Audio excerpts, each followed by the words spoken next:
ഞാനിന്നേ പുതിയ രീതിയിലൊരു മാങ്ങ അച്ചാർ ഉണ്ടാക്കാനായിട്ട് പോവുകയാണ്.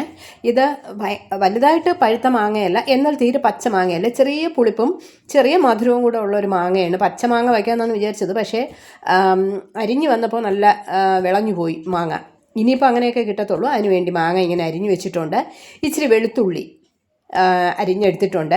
ഒരല്പം പുളിയും കൂടെ ഒന്ന് എടുത്തിട്ടുണ്ട്. കാരണം എന്താ, ഈ മാങ്ങയ്ക്ക് മധുരമായിരിക്കും, പുളിപ്പ് പിന്നിലേ നിൽക്കുകയുള്ളൂ, മധുരമായിരിക്കും മുന്നിൽ നിൽക്കുന്നത്. അതുകൊണ്ടാണ് പുളി എടുത്തത്. ഇനി എന്താ ചെയ്യുന്നതെന്ന് വെച്ചാൽ ഒരു ചട്ടി എടുത്തിട്ടുണ്ട്. ഞാൻ പാനോ ഒന്നുമല്ല, സാധാ മൺചട്ടി എടുത്തിട്ടുണ്ട്. അതിൽ ഇച്ചിരി കടുക് ചതച്ചത് ഒന്ന് ഇട്ടിട്ടുണ്ട്. നല്ലെണ്ണയാണ് ഒഴിച്ചിട്ടുള്ളത്. കടുക് നല്ലവണ്ണം ചതച്ചെടുത്തിട്ടുണ്ട്. അതുപോലെ തന്നെ ഉലുവയും ഇച്ചിരി ഒന്ന് ചതച്ചെടുത്തിട്ടുണ്ട്. അങ്ങനെയാണ് ഒന്നെടുത്ത്. ഇത് രണ്ടും നല്ലവണ്ണം ഒന്ന് മൂത്ത് വരട്ടെ. കടുകിന് ഒരുപാട് സമയം വേണ്ട, പൊട്ടുന്നതല്ല, ഒന്ന് മൂത്ത് വരട്ടെ. നല്ലവണ്ണം ഒന്ന് മൂത്ത് വന്നതിന് ശേഷം നമ്മൾ അരിഞ്ഞു വെച്ചിരുന്ന വെളുത്തുള്ളി ഇതിലോട്ടൊന്ന് ഇടുവാണ്. വെളുത്തുള്ളി ഒന്ന് ചെറിയ ഒരു ബ്രൗൺ നിറമാവട്ടെ. ഇതിൽ വറ്റൽ മുളക് വേണ്ട, കറിവേപ്പില വേണ്ട, ഇതൊന്നും വേണ്ട. അതൊക്കെ ചിലപ്പോൾ മാങ്ങയിൽ ചീത്തയായി പോകും. അതുകൊണ്ടാണ് കറിവേപ്പില ഒന്നും വേണ്ട, നമുക്ക് വെളുത്തുള്ളി മാത്രം മതി. എന്നിട്ട് ഞാൻ ചെയ്തേക്കുന്നതെന്ന് ഇച്ചിരി മുളക് ഇതാണ്ടോ പൊടിച്ചെടുത്തിട്ടുണ്ട്. മുളക്, കാശ്മീരി മുളക് നല്ലവണ്ണം, പിരിയ മുളക് നല്ലവണ്ണം വറുത്തിട്ട് അതിനെ മിക്സിയിൽ വെച്ച് ഞാൻ പൊടിച്ചെടുത്തിട്ടുണ്ട്, തരിതരാ പൊടിച്ചെടുത്തിട്ടുണ്ട്. ഇനി എന്താ ചെയ്യേണ്ടതെന്ന് പറഞ്ഞാൽ ഈ വെളുത്തുള്ളി ബ്രൗൺ നിറമായിട്ടുണ്ട്. ഇനി ഏകദേശം ബ്രൗൺ നിറം വെന്തൊക്കെ റെഡി ആയിട്ടുണ്ട്. ഇനി നമുക്ക് പൊടിച്ചു വച്ചിരുന്ന മുളക് പൊടി ഇതിലോട്ടൊന്ന് തട്ടാം. ഈ എണ്ണയിൽ തന്നെ ഒന്ന് മൂത്ത് കിട്ടുന്നതിന് വേണ്ടിയിട്ട്.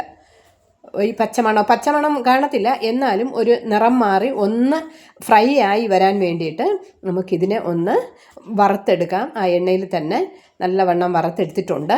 അത് കഴിഞ്ഞിട്ട് മാറ്റി വെച്ചിരുന്ന പുളി ഒന്ന് ഇതിലോട്ടൊഴിക്കാം. കുറച്ച് പുളി മതി, ഒരു നെല്ലിക്കയോളം വലിപ്പം മതി, ഒരുപാടൊന്നും വേണ്ട. പുളി ഇതിലൊഴിച്ചിട്ടുണ്ട്. ഇനി അതിനെ ഒന്ന് മിക്സ് ചെയ്യാം. വെള്ളം വേണമെങ്കിൽ കുറച്ചുകൂടെ ചേർക്കാം. ഗ്രേവി ആയിട്ട് മാങ്ങ കറി വേണം എന്നുണ്ടെങ്കിൽ, മാങ്ങ അച്ചാർ വേണം എന്നുണ്ടെങ്കിൽ പുളി വെള്ളം കുറച്ചുകൂടെ ചേർക്കാം, അല്ലെങ്കിൽ ചൂട് വെള്ളം ചേർക്കാം, ഇല്ലെങ്കിൽ പുളിക്ക് പകരം വിനാഗിരി ചേർക്കാം. അടുത്ത് നമുക്ക് കുറച്ച് ഉപ്പിടാം. ഉപ്പ് ഇച്ചിരി കൂടുതലിടാം, കാരണം പുളിപ്പും ഉപ്പും സമം നിൽക്കണം. അതിന് വേണ്ടിയിട്ട് ഇപ്പോൾ ഇട്ടിട്ട് വേണമെങ്കിൽ പിന്നീട് ഇടാം. അടുത്ത് കായപ്പൊടി ഇട്ടിട്ടുണ്ട്. ഈ കായവും കൂടെ ഒന്ന് ഇട്ട് ഒന്ന് നല്ലവണ്ണം ഒന്ന് മിക്സ് ആയതിന് ശേഷം നമ്മൾ മാറ്റി വെച്ചിരുന്ന മാങ്ങ എന്നിട്ട് ഈ ഗ്യാസ് ഓഫ് ചെയ്യാം. കാരണം ചട്ടി ആയതുകൊണ്ട് നല്ല ചൂട് നിൽക്കും. ഇനി നമുക്ക് എടുത്തു വച്ചിരുന്ന ചട്ടി ചൂട്, ഗ്യാസൊക്കെ ഓഫ് ചെയ്തിട്ടുണ്ട്. ഇച്ചിരി ഒന്ന് തണുത്ത് വന്നിട്ടുണ്ട്. ഒരുപാട് തണുക്കണ്ട, ചെറു ചൂടോടെ അങ്ങ് തട്ടാം. അരിഞ്ഞു വെച്ചിരുന്ന മാങ്ങ തട്ടാം. എല്ലാം എടുത്ത് തട്ടി ഈ അരപ്പിനോടുകൂടി നല്ലവണ്ണം മിക്സ് ചെയ്തെടുക്കാം. ഇതാണ്ടോ, നമ്മൾ മിക്സ് ചെയ്യുമ്പോൾ തന്നെ നല്ല ഭംഗിക്ക് നല്ല കൊഴുകൊടുത്ത നമുക്ക് മാങ്ങാക്കറിയാണ് നമുക്ക് കിട്ടുന്നത്. ഇതാണ്ടോ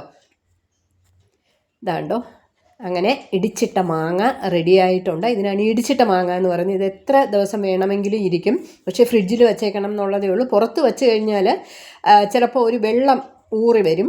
ഫ്രിഡ്ജിൽ വെച്ചിരുന്നാൽ വെള്ളത്തിൻ്റെ അംശം ഒന്നും കാണത്തില്ല.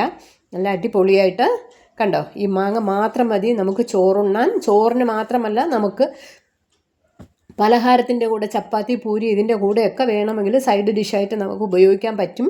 അപ്പം നിങ്ങൾ മാങ്ങ, ഇനിയിട്ട മാങ്ങയല്ല, ഇച്ചിരി വിളഞ്ഞതായിരിക്കും, പച്ച മാങ്ങ കിട്ടാൻ ബുദ്ധിമുട്ടായിരിക്കും.